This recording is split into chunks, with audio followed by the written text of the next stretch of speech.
Hello दोस्तों, आप लोग कैसे हो। आप सभी का अपने इस YouTube channel PCM learning academy पर पुनः स्वागत है। दोस्तों, इस वीडियो में आज हम क्लास 10th मैथ में वो सभी इंपॉर्टेंट क्वेश्चन कराने वाला हूं जो बोर्ड परीक्षा में पिछले 10 साल से बार बार पूछे जाते हैं। ठीक है, यानी मैं यहां पर उन्हीं क्वेश्चन को कराऊंगा जो बोर्ड एग्जाम में 100% यहीं से मिलने वाला है। ठीक है, इससे पहले वाली वीडियो में हमने युगलित विभाजन प्रमेय का चैप्टर फर्स्ट से जो भी क्वेश्चन आते हैं, ठीक है, उसका वीडियो मैंने डाल दिया है। और उसके बाद चैप्टर फर्स्ट से परमीय संख्याओं का दशमलव प्रसार तथा अपरमीय संख्याएं, यहाँ से भी क्वेश्चन पूछे जाते हैं। लेकिन यहाँ से जो क्वेश्चन पूछे जाएंगे वो सिर्फ दो टाइप के रहेंगे, एक बहुविकल्पीय रहेगा, दूसरा लघु उत्तरीय। यहाँ से दीर्घ उत्तरीय प्रश्न नहीं पूछे जाते हैं। अगर चैप्टर फर्स्ट से दीर्घ उत्तरीय प्रश्न पूछे जाएंगे तो युगलित विभाजन प्रमेय कैसे पूछे जाएंगे, ठीक है, जो उसे मैंने करा दिया है। ठीक है, क्योंकि वहीं से क्वेश्चन ही आएगा और उसके अलावा कहीं आएगा नहीं। और यहाँ पर भी जो मैं क्वेश्चन कराने वाला हूँ वो पिछले 10 साल से, ठीक है, मैं उसका निचोड़ लेकर आया हूँ कि सिर्फ अगर आएगा क्वेश्चन तो वही आएगा, नहीं तो उसके अलावा कुछ नहीं आएगा। ठीक है, और अगर आएगा भी तो थोड़ा इधर उधर उसका अंक बदला रहेगा बस, और क्वेश्चन सेम रहेगा, क्योंकि बार बार यही क्वेश्चन ही बनते हैं, 2 4 5 क्वेश्चन रहते हैं और इसी में से घुमा के आता है। ठीक है, तो चलिए देर ना करते हुए क्वेश्चन को शुरू करते हैं। सबसे पहले हम बहुविकल्पीय प्रश्न का जितने भी प्रश्न आए हैं उनका मैं पहले सोल्यूशन करूंगा, फिर उसके बाद मैं लघु उत्तरीय प्रश्नों को कराऊंगा। ठीक है, तो चलिए क्वेश्चन नंबर फर्स्ट कह रहा है कि परमीय संख्या 14,587 का और अपान 1250 का दशमलव प्रसार 4 दशमलव स्थानों के बाद समाप्त हो जाएगा। ठीक है, तो ये 4 ऑप्शन आपको दिए गए हैं कि ए सत्य है, ये जो कह रहा है, कि बी असत्य है, कि दोनों सत्य और असत्य है, क्या इनमें से कोई नहीं। ठीक है, तो सिंपल है, एक नंबर का क्वेश्चन है। इसके लिए क्या करेंगे, 14,587 अपान, ठीक है, 1250 को आप लिख सकते हो 125 इंटू 10। ठीक है, 125 जो है ये 25 का क्यूब, 5 का क्यूब है, तो इसे लिख सकते हैं 14,587 अपान 5 की पावर 3। अच्छा, यहाँ पर 10 को हम तोड़ेंगे, इसको लिखेंगे 5 इंटू 2, तो ये हो जाएगा 14,587 अपान 5 की पावर 4 इंटू 2 की पावर 1। ठीक है, देखो हमारे दिमाग में एक ही चीज चलना चाहिए कि नीचे जो, अगर ये कह रहा है कि दशमलव के 4 स्थान के बाद समाप्त हो जाएगा, तो यहाँ पर क्या करना है, नीचे हमें जो हर है, ये डिनोमिनेटर जो है, यहाँ पर सिर्फ 10 की पावर हमें लाना है। ठीक है, तो 10 की पावर्स बनाने के लिए हम 5 और 2 को मल्टीप्लाई करेंगे। अगर मान लीजिए यहाँ पर हम एक 5 यहाँ से निकाल लेते हैं, 5 2 जा 10 हो जाएगा, 5 की पावर 3 भी बचेगा, लेकिन हमें 125 इंटू 10, तो ऐसा नहीं करना है, हमें ऐसा करना है सिर्फ 10 रहे और उसकी पावर कितनी भी रहे। ठीक है, कैसे ये करेंगे, तो इसके लिए हम करेंगे क्या कि 14,587 जो है उसको ऊपर वैसे ही रहने देंगे, सिर्फ नीचे ही हमें तोड़ना है। ठीक है, अब देखो यहाँ पर 5 की पावर 4 सबसे ज़्यादा है और 2 की पावर 1 कम है, तो ऐसा करेंगे 5 की पावर 4 इसकी जो घात है उतना ही घात हमें 2 की पावर भी बनाना है। ठीक है, तो इसके लिए हम क्या करेंगे, 1 पहले से ही है तो 2 की पावर 3 नीचे और 2 की पावर 3 ऊपर हम मल्टीप्लाई कर देंगे, तब यहाँ पर भी 2 की पावर 4 हो जाएगा। ठीक है, अब इसके लिए क्या करेंगे, हम यहाँ पर लिखेंगे हम कि 5 की पावर 4 इंटू 2 की पावर 4, इस तरह कर सकते हैं। फिर आगे हम क्या करेंगे, ये 14,587 ये ऐसे ही रहेगा और यहाँ पर 2 की पावर 3 रहेगा। अब 2 की पावर यहाँ पर 3 लिखेंगे और नीचे क्या करेंगे, पावर जो है ये ऊपर कॉमन हो जाएगा, तो इसको लिख सकते हैं 5 इंटू 2 की पावर 4। ठीक है, इस प्रकार लिखेंगे, ये हो जाएगा 14,587 इंटू 2 की पावर 3, नीचे हो जाएगा 10 की पावर 4। ठीक है, अब देखिए, अगर कोई भी संख्या जिसके डिनोमिनेटर में 10 होता है तो पहली बात तो पूरी संख्या डिविजिबल होगी। ठीक है, डिविजिबल होगी, और कितने नंबर के बाद, ठीक है, ये इसका प्रसार जो है वो शांत हो जाएगा, वो 10 की पावर 4 बताएगा। ठीक, 10 की जो भी पावर होगी वो बताएगा। अगर 10 की पावर यहाँ पर 4 है तो ये 4 अंक के बाद इसका दशमलव स्थान पर ये समाप्त हो जाएगा। ठीक है, अगर 5 होता तो दशमलव के बाद 5 स्थान पर, ठीक है, अगर 6 होता दशमलव के बाद 6 स्थान पर ये समाप्त हो जाएगा। तो यहाँ पर 4 है तो दशमलव प्रसार 4 दशमलव स्थानों के बाद समाप्त हो जाएगा, तो ये सत्य है। ठीक, तो चलते हैं दूसरे नंबर क्वेश्चन पे।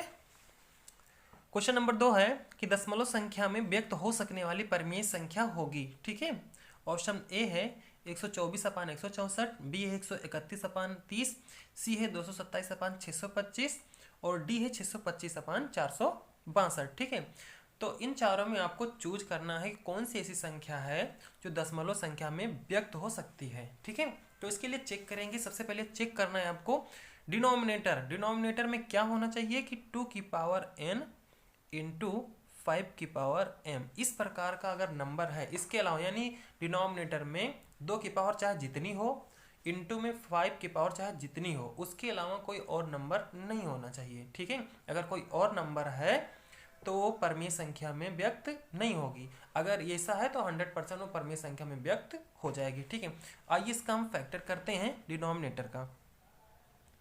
तो ये 124 है, नीचे है 164। अगर 164 का आप फैक्टर करते हो तो 2 इंटू 2 इंटू ये हो जाएगा 41। ठीक है, तो 2 4, 4 1 4 और 4 चौक 16, 164 हो जाएगा नीचे। ठीक है, ये कौन सा नंबर है? ये है 124/164। ठीक है, यहाँ पर देखते हैं कि 2 की पावर तो 2 बार आ जाएगी क्योंकि 2 इंटू 2 है, लेकिन क्या यहाँ पर 5 आ रहा है? नहीं आ रहा है। ठीक है, यानी ये जो है 2 की पावर n तो है, यानी 2 की पावर 2 है तो ये n है, लेकिन यहाँ पर 5 की पावर m नहीं आ रहा है, यानी यहाँ पर 41 आ रहा है। ठीक है, तो ये नहीं हो सकती। ठीक, फिर 131 वाला चेक करेंगे, 131/30। ठीक है, ये ऊपर वाला कुछ छेड़ेंगे नहीं, नीचे ही छेड़ेंगे। हमें जो कुछ करना है वो नीचे, तो इसको लिखेंगे 2 30 का जो है गुणनखंड हम करेंगे 2 इंटू 3 इंटू 5। देखिए 2 की पावर यहाँ पर n है और 5 की पावर यहाँ पर m है। ठीक है, इसकी पावर 1 है, इसकी पावर 1, लेकिन इन दोनों के अलावा यहाँ पर 3 भी है। अगर 3 है तो इसका मतलब ये भी नहीं है, यानी 3 नहीं होना चाहिए। ठीक है, अब आते हैं इसके पास 227/625।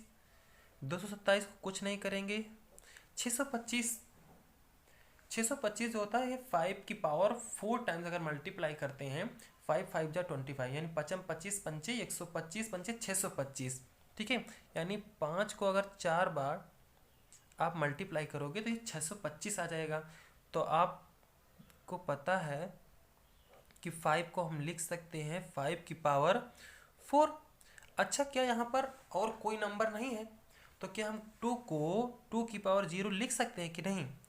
हाँ भाई, हम तो लिख सकते हैं, क्योंकि 2 की पावर 0 का मान 1 होता है। किसी का पावर, कोई मान लीजिए नंबर a है, अगर इसका पावर 0 है तो इसकी वैल्यू 1 होगी। अगर 2 की पावर 0 है तो इसकी वैल्यू 1 होगी। ठीक है, 3 की पावर 0 है तो इसकी वैल्यू 1 होगी, यानी किसी की पावर अगर 0 है तो 1 और 1 है तो उसकी पावर 0, यानी हम इसको 2 की पावर n और 5 की पावर m के रूप में बना सकते हैं। तो ये नंबर हो सकता है। आगे चलते हैं, यहाँ पर 625/462 जो है, अगर इसका हम फैक्टर करते हैं तो हम देखते हैं कि नीचे इसके फैक्टर में ऊपर वाला कुछ हम छेड़ेंगे नहीं, नीचे ही देखेंगे। ठीक है, इसका फैक्टर करेंगे तो 2 इंटू 3 इंटू 7 इंटू 11 होता है। यहाँ पर 2 की पावर n कुछ भी नंबर है, लेकिन 2 है जरूर, लेकिन क्या यहाँ 5 कहीं दिख रहा है? नहीं दिख रहा है, नहीं, ये भी नंबर नहीं हो सकता। एक ही नंबर होगा, वो कौन सा? ऑप्शन नंबर सी हो जाएगा। ठीक है, तो यही 2 क्वेश्चन हैं, यही 2 टाइप आप कह सकते हैं कि जो बोर्ड एग्जाम में पूछे जाएंगे। अगर पूछे जाएंगे तो कोई ज़रूरी नहीं कि यही नंबर, आपको अलग भी नंबर देगा, लेकिन आपको याद रखना क्या, 2 की पावर n और 5 की पावर m ही आपको डिनोमिनेटर में यानी हर में लाना है। ठीक है, अगर इस प्रकार का कोई नंबर रहता है 2 की पावर n 5 की पावर m का, तो दशमलव प्रसार में वो परमीय संख्या होगी। ठीक, बाकी अब जो भी क्वेश्चन पूछे जाएंगे इसमें के वो 2 नंबर के पूछे जाएंगे। ठीक है, वो होगा जैसे √3 और √2। ठीक है, तो सिद्ध करो कि परमीय संख्या है कि नहीं। ठीक है, तो चलते हैं, इस टाइप के क्वेश्चन भी कर लेते हैं। अब हम लघु उत्तरीय प्रश्न कराएंगे जो 2 अंक के पूछे जाते हैं। ठीक है, तो इसमें बहुत ही इंपॉर्टेंट क्वेश्चन है कि √3 एक अपरिमेय संख्या है, 2 + √3 एक अपरिमेय संख्या है, या 2 - √3 एक अपरिमेय संख्या है। ठीक है, अगर प्लस वाला बता दे रहे हैं तो माइनस वाला भी सेम ऐसे ही होगा, ठीक है। इसके बाद हम सिंगल बताएंगे कि √3 सिर्फ 2 नहीं रहेगा, वहाँ √3 यानी √2 कोई भी नंबर आप रहेगा, मतलब एक बता देंगे तो आपसे चाहे √3 पूछे, चाहे √2 पूछे, ठीक है, चाहे √5 पूछे, ठीक है। तो दो टाइप के यहाँ से क्वेश्चन पूछे जा सकते हैं, ठीक है, वो दोनों टाइप आपको मैं कराऊंगा, ठीक है। सबसे पहले चलते हैं कि प्लस वाला, यानी कोई एक अपरिमेय संख्या रहेगी, उसमें परमेय संख्या जुड़ी रहेगी, ठीक है। 2 + √3 और ये हो सकता है 3 + √3, ठीक है, कुछ भी हो सकता है, यानी ये हो सकता है 2 + √7 भी हो सकता है, कुछ भी, यानी एक अपरिमेय संख्या होगी और दूसरी एक परमेय संख्या होगी। इस टाइप के प्रश्न मैं कराने वाला हूँ, ठीक है। तो यहाँ पर सिद्ध करना है कि 2 + √3 एक अपरिमेय संख्या है, ठीक है। तो मानेंगे, माना 2 + √3 एक परमीय संख्या है, एक परमीय संख्या है। अगर कोई परमीय संख्या होती है तो उसको p/q के फॉर्म में लिख सकते हैं, ठीक है, चाहे p/q के फॉर्म में, चाहे a/b, बात एक ही है, ठीक है। और जहाँ जो डिनोमिनेटर है ये कभी भी 0 के बराबर नहीं होना चाहिए, यानी डिनोमिनेटर कभी भी 0 के बराबर नहीं होना चाहिए, ठीक है, ये ध्यान रखना। तो हमने माना 2 + √3 एक अपरिमेय संख्या है, तो इसको हम अगर कोई भी नंबर, कोई भी संख्या अगर परमीय है तो उसको p/q या a/b के फॉर्म में लिख सकते हैं। तो यहाँ पर लिखना है, जहाँ a और b जो हमने माना है, जहाँ a, b सहअभाज्य संख्याएं हैं, सहअभाज्य संख्याएं हैं। सहअभाज्य संख्याओं का मतलब है कि इन दोनों के बीच में कोई कॉमन फैक्टर 1 के अलावा नहीं है, ठीक है। जैसे मान लीजिए 3 और 5, 3 और 5 में कोई कॉमन फैक्टर है, नहीं है। लेकिन अगर कहें कि 4, 12 में कॉमन फैक्टर है, कहाँ, ये 4 है और यहाँ पर भी 4 है, यानी दोनों 4 से डिविजिबल हो जाएंगे, ठीक है। तो इसमें कॉमन फैक्टर है, तो ये सहअभाज्य संख्या नहीं है, इसमें कॉमन फैक्टर नहीं है, तो सहअभाज्य संख्याएं हैं, ठीक है। यानी ऐसा दो नंबर जिसमें 1 के अलावा कोई कॉमन फैक्टर ना हो, वो सहअभाज्य संख्याएं होती हैं, ठीक है। बस आपको क्या करना है कि √3 जो है ये एक तरफ रहेगा, जिस पे रूट रहेगा, कोई भी नंबर हो वो इधर रहेगा, जिस पे रूट नहीं है उसको इधर कर देते हैं हम, ठीक है। तो ये इधर रहेगा √3 और इधर कर देते हैं a/b, इधर प्लस में है तो इधर आएगा ये 2 माइनस में हो जाएगा, ठीक है। अब आप क्या कर सकते हैं, इसका यहाँ मल्टीप्लाई कर लीजिए तो हो जाएगा a - 2b/b। और हमने बताया कि a और b सहअभाज्य संख्याएं हैं और a और b जो है एक पूर्णांक है, ठीक है, यानी ये ना तो फ्रैक्शन में है, यानी दशमलव में नहीं है, ये पूर्णांक है, इंटीजर है, 1 2 3 4 5 6 7 कुछ भी है, माइनस या प्लस कुछ भी है, ठीक है। लेकिन ये ना तो अपरिमेय है और ना ये दशमलव में है, ठीक है, पूर्णांक नंबर है। अगर ये पूर्णांक है, मान लीजिए ये 2 है, ये भी 2 है, ठीक है, ये 6 है, ये भी 6 है, मतलब ये अलग अलग कोई नंबर हो सकते हैं a और b, कोई जरूरी नहीं सेम भी हो सकते हैं, अलग भी हो सकते हैं। लेकिन अगर ये पूर्णांक है, पूर्णांक अपान पूर्णांक एक परमीय संख्या होती है, जैसे 2/3, ठीक है, ये पूर्णांक है, एक परमीय संख्या है, ठीक है। अब ये ऊपर माइनस में भी हो सकता है, कोई दिक्कत नहीं है, क्या माइनस में परमीय संख्या नहीं होती है, ठीक है। तो ये एक परमीय संख्या है, यानी √3 इट इज इक्वल टू, हमने क्या लिखा कि a - 2b/b एक परमीय संख्या है। लेकिन क्या √3 एक परमीय संख्या है? नहीं, ये परमीय संख्या है, तो ये भी परमीय संख्या है, तो हम लिख सकते हैं कि √3 एक परमीय संख्या है। क्यों परमीय संख्या है? क्योंकि इधर वाला राइट हैंड वाला एक परमीय संख्या है, ऑलरेडी है। कोई भी नंबर आप एक ही स्थान पर 1 से लेके इनफाइनाइट तक या -1 से लेके -इनफाइनाइट तक कुछ भी रखेंगे तो ये पूर्णांक अपान पूर्णांक एक परमीय संख्या ही होगी। तो इसके बराबर में जो कुछ है ये भी परमीय संख्या होनी चाहिए। लेकिन आपको लिखना है, लेकिन यहाँ पर विरोधाभास है, ऐसा लिखना है पर अपन को कि यहाँ विरोधाभास है,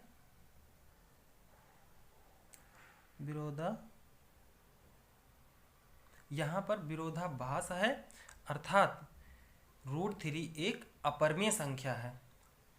यहाँ पर विरोधाभास है कि √3 एक अपरिमेय संख्या है। ठीक है, बस आपका 2 नंबर पक्का हो जाएगा, इतना ही लिखना है। और इसके बाद आपको पूरा ये नंबर लिख देना है कि अगर √3 एक अपरिमेय संख्या है, अगर अपरिमेय संख्या में कोई नंबर आप जोड़ते हो, घटाते हो, मल्टीप्लाई करते हो, अगर √3 अपरिमेय है तो 2 + √3 भी एक अपरिमेय संख्या होगी, 2 - √3 एक अपरिमेय संख्या होगी, 2 × √3 एक अपरिमेय संख्या होगी, √3/2 एक अपरिमेय संख्या होगी। अगर √3 एक अपरिमेय संख्या है तो इसके साथ कोई नंबर आप जोड़ो, घटाओ, मल्टीप्लाई करो, डिवाइड करो, वो भी एक अपरिमेय संख्या हो जाएगी, यानी 2 + √3 भी एक अपरिमेय संख्या है। ऐसा नीचे आपको एक लाइन और लिख देना है। ठीक, चलते हैं नेक्स्ट क्वेश्चन पर। तो चलते हैं हम नेक्स्ट टाइप के क्वेश्चन पर। देखिए, यहाँ से आपको सिर्फ 4 टाइप के क्वेश्चन पूछे जा सकते हैं, इसके अलावा कोई भी क्वेश्चन नहीं आएगा। ये मैं 100% कह रहा हूँ कि आप अगर एग्जाम देके आएंगे तो आप मेरा वीडियो देख लीजिएगा। ठीक है, जो मैंने पहला बताया कि एक 2 + √3 टाइप का पूछा जाएगा कि सिद्ध करो कि अपरिमेय संख्या है। एक √3 टाइप का इस तरह का पूछा जाएगा। ठीक है, इसमें √3 या √2 कुछ भी हो सकता है। ठीक है, और एक पूछा जाएगा जैसे मान लीजिए माइनस टाइप का, यानी यहाँ पर प्लस है कि 2 - √3 एक अपरिमेय संख्या है। और एक पूछा जाएगा आपसे कि कोई नंबर रहेगा वो अपरिमेय संख्या से मल्टीप्लाई, जैसे मान लीजिए 5√2, इस टाइप का। ठीक है, एक टाइप, 2 टाइप, ये 3 टाइप, 4 टाइप। इस 4 टाइप के अलावा कोई भी क्वेश्चन नहीं आएगा, और आएगा तो यहीं से आएगा। ठीक है, तो इन सभी टाइप को आज मैं कराने वाला हूँ। ठीक, किसी टाइप का क्वेश्चन लगाने से पहले सबसे पहले आप उसका उल्टा मान लो। अगर ये दिया गया है कि सिद्ध करो अपरिमेय संख्या, तो आप मान लो ये परिमेय संख्या है। माना √2 एक परिमेय संख्या है। ठीक है, माना √2 एक परिमेय संख्या है। चलो, अगर √2 परिमेय संख्या है तो इसको हम p/q के फॉर्म में, यानी a/b के फॉर्म में लिख सकते हैं, जहां a और b आपको लिखना है, जहां a, b सह अभाज्य संख्याएं हैं। ठीक है, और a और b सहअभाज्य संख्याएं हैं, और a b जो है पूर्णांक भी है, ध्यान रखना। ठीक है, क्योंकि ये दशमलव में नहीं है a और b। ठीक, और कोई भी नंबर अगर p/q के फॉर्म में लिखा जा सकता है, यानी परिमेय संख्या है, तो नीचे वाला नंबर जो डिनोमिनेटर में होता है, यानी जो हर में होता है, वो कभी भी 0 नहीं हो सकता। इसका मतलब होता है कि b वाला नंबर जो नीचे है, ये कभी भी 0 नहीं होगा अगर ये परिमेय संख्या है तो। इतना कर लिया। अब हम क्या करेंगे कि दोनों पक्षों का वर्ग करेंगे। ठीक है, इन दोनों का वर्ग करेंगे, तो लिखेंगे हम ऐसे, आपको स्टेप बाय स्टेप लिखना है। वहाँ पर दोनों पक्षों का वर्ग करने पर, अब आप लोग सोच रहे हैं कि हमें याद कैसे होगा। कुछ याद नहीं करना है आपको। ठीक है, आप एक बार 2 बार आप लगाएंगे, खुद ही आप समझ जाएंगे कि अगला स्टेप हम क्या किए थे। तो आपको कोई भी क्वेश्चन लगाने से पहले अभ्यास करना जरूरी है। 2 बार ही क्वेश्चन आप लगा लेंगे, तीसरी बार आपको अपने आप रट जाएगा। तो याद नहीं किया जाता है कभी, मैथ में तो याद किया ही नहीं जाता। उसको 2 बार लगाओ, तीसरी बार अपने आप पता चल जाएगा कि इसके बाद हमने क्या किया था। तो दोनों पक्षों का वर्ग किया, तो ये √2 का होल स्क्वायर हो जाएगा, और ये a/b का होल स्क्वायर हो जाएगा। ठीक है, जब वर्ग करेंगे तो इधर हो जाएगा 2, इधर हो जाएगा a²/b²। ठीक है, अब इसको यहाँ मल्टीप्लाई कर देंगे, ये हो जाएगा 2b², it is equal to a²। अब यहाँ पर ध्यान देने वाली बात है। ठीक है, 2 इधर है ना, और इधर क्या है, राइट हैंड पे a है, तो हम लिखेंगे कि 2 जो है वो a² को डिवाइड करता है, यानी विभाजित करता है। ठीक है, लिखेंगे अतः 2 a² को विभाजित करता है, विभाजित करता है। अगर टू जो है वो ए स्क्वायर को विभाजित करेगा, जैसे मान लीजिए ए स्क्वायर का मतलब, जैसे मान लीजिए कि ए कोई नंबर है, जैसे मान लीजिए ए बराबर 2 ले लो या ए बराबर आप 4 ले लो, इसका स्क्वायर करो 2 का तो 4 हो जाएगा, और इसका स्क्वायर करो 16 हो जाएगा, 16। यानी अगर 4 को 2 डिवाइड करता है, ठीक है, तो 2 को भी 2 डिवाइड करेगा, क्योंकि ये क्या है, ये है ए स्क्वायर वाली वैल्यू और ये ए वाली वैल्यू है, ठीक है। तो वही कहा जा रहा है कि ए स्क्वायर को यदि 2 डिवाइड करता है, यानी 4 को अगर 2 डिवाइड करेगा 2 को भी डिवाइड करेगा, अगर 16 को 2 डिवाइड करता है 4 को भी 2 डिवाइड करेगा, ऑलरेडी ही करेगा, ठीक है। अतः 2 ए स्क्वायर को विभाजित करता है तो 2 ए को भी विभाजित करेगा,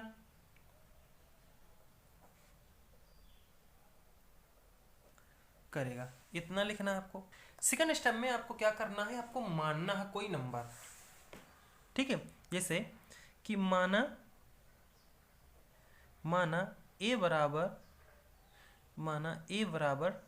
2c, ठीक है। ए बराबर आप 2c मान लेंगे, ये अपने तरफ से आप मान लेंगे। ए बराबर 2b बी है, यहाँ पर ए बराबर 2d भी मान सकते हैं, 2x भी मान सकते, कुछ भी मान सकते हैं, लेकिन ए है b है तो आप ए बराबर 2c मान लीजिए तो ज़्यादा अच्छा रहेगा, ठीक है। और जहाँ c कोई पूर्णांक है, ये भी जहाँ c कोई पूर्णांक है, ठीक है, इतना लिखना है। अब ये a बराबर जो 2c आप माने हैं, इसको यहाँ पर रखना, इसको आप इक्वेशन फर्स्ट का नाम भी दे सकते हैं, ठीक है।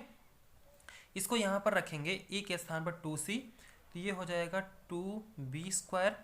जब a के स्थान पर आप रखेंगे ये इस प्रकार हो जाएगा 2 इंटू ये है c का होल स्क्वायर, ये 2b स्क्वायर आप लिख सकते हैं 4, 2 का स्क्वायर 4 हो जाएगा, c का स्क्वायर c स्क्वायर हो जाएगा, ठीक है।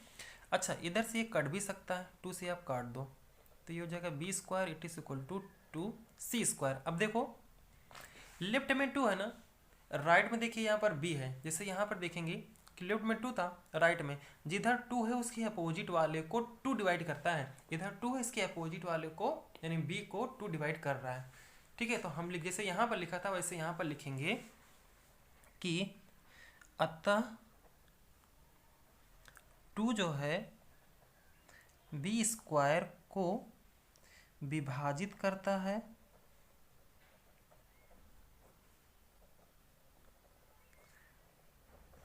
जब 2 है b स्क्वायर को विभाजित करता है तो सेम वही, तो 2b को भी विभाजित करेगा,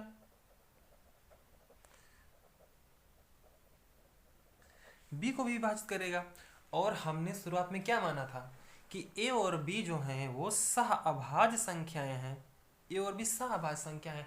सहअभाज्य संख्याओं का मतलब होता है कि a और b के बीच में कोई कॉमन फैक्टर नहीं है, ठीक है। अगर मान लीजिए ये 3 है तो ये 7 है, 3 और 7 इन दोनों के पास कोई कॉमन फैक्टर है नहीं, 1 के अलावा कोई कॉमन फैक्टर नहीं होना चाहिए। लेकिन यहाँ पर आप देख रहे हैं कि जो 2 है वो a को भी डिवाइड कर रहा है, और यहाँ पर देखिए 2 जो है b को भी डिवाइड कर रहा है, यानी a और b में एक कॉमन फैक्टर आ जा रहा है वो 2। लेकिन ऐसा क्या है, संभव है क्या, ऐसा हमने माना था, ऐसा संभव नहीं है।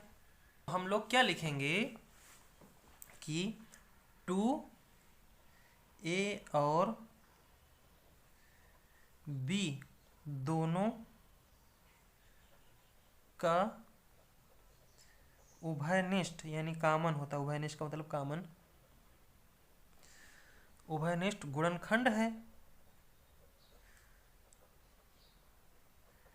ठीक है। क्योंकि दोनों डिवाइड कर रहा है, 2 जो है a को भी और b को भी, तो हम लिखेंगे भाई कि 2 a और b दोनों का उभयनिष्ठ गुणनखंड है। लेकिन या परंतु आप लिख के जरूर दिखाना है, परंतु यह विरोधाभास है, क्योंकि ये जो प्राप्त हुआ ये विरोधाभास से प्राप्त हुआ।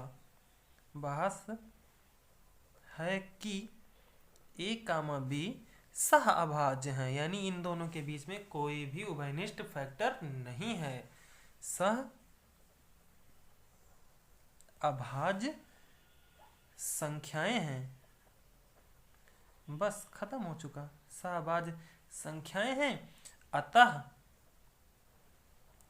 √2 एक अपरिमेय संख्या है।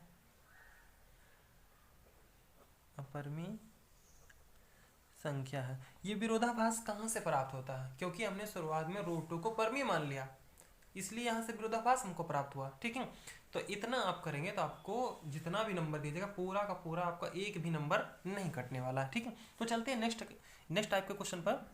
तो नेक्स्ट टाइप का क्वेश्चन कुछ इस प्रकार से आपसे पूछा जाएगा कि दिखाइए कि 3√2 एक अपरिमेय संख्या है। ठीक है, ऐसा बहुत ईजी है। ठीक है, 2 लाइन के क्वेश्चन होते हैं, लेकिन आपको थोड़ा अच्छे से बता दे रहा हूँ। ठीक है, क्या करना है आपको, मान लेना है कि माना 3√2 एक परमीय संख्या है। एक परमीय संख्या है।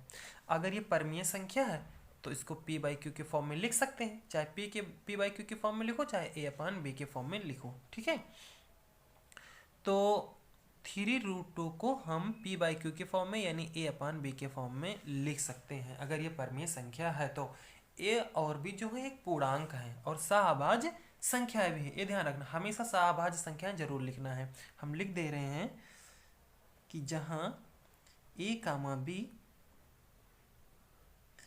सह अभाज्य संख्याएं हैं। ठीक है, और ये भी लिखना है कि a और b जो है, ना लिखो तब भी चल जाएगा। ठीक है, सहअभाज्य संख्या है और a और b जो है एक पूर्णांक है, ध्यान रखना। ठीक है, 3 को आप नीचे कर लीजिए तो ये हो जाएगा √2 a = b/a/3b। ठीक है, जब भी इस तरीके के कोई क्वेश्चन लगाएंगे आपको तो एक तरफ रूट वाली वैल्यू रहेगी और जितनी भी वैल्यू रहेगी उसके इनटू में है तो नीचे आ जाएगी, प्लस में है तो उधर माइनस में, और माइनस में है उधर प्लस में, यानी लेफ्ट में आपको हमेशा रूट वाली वैल्यू को रखना है। ठीक, ए और बी एक पूर्णांक है और 3 भी एक पूर्णांक है, तो पूर्णांक अपान पूर्णांक, पूर्णांक अपान पूर्णांक एक परमीय संख्या होती है। ठीक है, एक परमीय संख्या होती है। अगर ये पूरी वैल्यू परमीय संख्या है तो ये बराबर में है, तो जो ये है वही ये भी होगी भाई। तो √2 भी एक परमीय संख्या है, तो हम लिखेंगे कि √2 एक परमीय संख्या है, एक परमीय संख्या है। परंतु क्या यह सत्य है या सत्य नहीं है? ऐसा क्यों हुआ? विरोधाभास है। तो हम लिखेंगे कि √2 एक परमीय संख्या होगी या √2 एक परमीय संख्या है, परंतु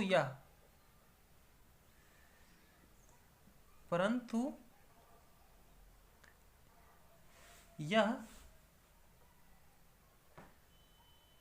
तथ्य का विरोधाभास है। तथ्य का विरोधाभास है कि √2 एक अपरिमेय संख्या है। ठीक है, अतः हमारी परिकल्पना गलत है।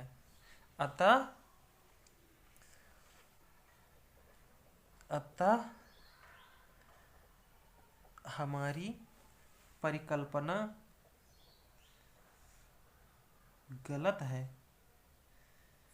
हमारी परिकल्पना गलत है। कैसी परिकल्पना? कि √2 एक परमीय है, ये हमारी परिकल्पना गलत है। ठीक है, क्योंकि √2 एक अपरिमेय संख्या है। लिख लेंगे लास्ट में कि अतः 3√2 एक अपरिमेय संख्या है। ठीक है, इतना आप लिख देंगे बस, और कुछ नहीं लिखना है आपको, 2 नंबर पक्का हो जाएगा। ठीक, बस इसमें लिखना ही है। आप 2-3 बार लिखेंगे याद हो जाएगा। ठीक, बस एक टाइप और बचा है, वो क्या है कि आपको प्लस के रूप में बताया और सिंगल के रूप में बताया, और यहाँ पर √2 के साथ एक कोई नंबर मल्टीप्लाई में बताया। अब क्या है कि माइनस के रूप में कोई हो सकता है, जैसे मान लीजिए 5 - √3। ठीक है, ऐसा रहेगा कोई नंबर, कहा जाएगा कि सिद्ध करो कि एक अपरिमेय संख्या है। ठीक है, तो माइनस जैसे प्लस वाला है ऐसे माइनस वाला है। ठीक है, तो इसको भी ऐसे मान लेंगे कि मान लीजिए परमीय संख्या है, जैसे यहाँ पर लिखा है, ऐसे मान लेना कि माना 5 माइनस रूट 3 एक परमीय संख्या है, तो a अपान b के फॉर्म में लिखा जाएगा। और a और b जो सहअभाज्य संख्याएं होंगी, ऐसा आपको लिखना है। फिर क्या करना है आपको कि ये 5 है, आपको उधर भेजना है, ठीक है, या रूट 3 को आप एक तरफ भेज लो, यानी रूट में जो वैल्यू है ये एक तरफ रहेगी, ध्यान रखना, वो माइनस में नहीं रहेगी, प्लस में रहेगी। तो चाहे इसको इधर कर लो, इसको भेज दो, चाहे इसको इधर, बात एक ही है। तो या इसको कर लो 5 अपान नहीं 5 माइनस a अपान b, इधर कर लो रूट 3, यानी रूट 3 आपको एक लेफ्ट में रखना है या तो राइट में रखना है, एक तरफ आपको रूट रखना है, उसके साथ कोई नंबर जुड़ा नहीं रहना चाहिए, ना मल्टीप्लाई में रहना चाहिए, ठीक है, इस तरह कर लेना है आपको। अच्छा, आपको पता है कि 5 जो एक पूर्णांक है और a और b भी एक पूर्णांक है, तो पूर्णांक से पूर्णांक आप घटाओगे तो पूर्णांक ही आएगा। तो पूर्णांक जब आएगा तो पूर्णांक एक परमीय संख्या होती है, तो रूट 3 भी एक परमीय संख्या होगी। तो लिखेंगे कि रूट 3 एक परमीय संख्या है, रूट 3 एक परमीय संख्या है। सेम वही स्टेप रहेगा जो आप अभी ऊपर किए हैं, रूट 3 एक परमीय संख्या है, बाद में लिखेंगे यह विरोधाभास से उत्पन्न हुआ है, अतः 5 माइनस रूट 3 एक अपरमीय संख्या है, ठीक है। इतना आपको करके क्वेश्चन समाप्त कर देना है, ठीक। आप समझ गए होंगे जो हमने लिखा है, ऐसे आपको रूट 2 के स्थान पर 5 माइनस रूट 3 लिखना है, बस आपको सेम ऐसे यही लाइन रहेगी, ठीक, कुछ नहीं करना, एक लाइन आप लिखिए, 4-5 क्वेश्चन आपको उसी में निपटा दीजिए, ठीक।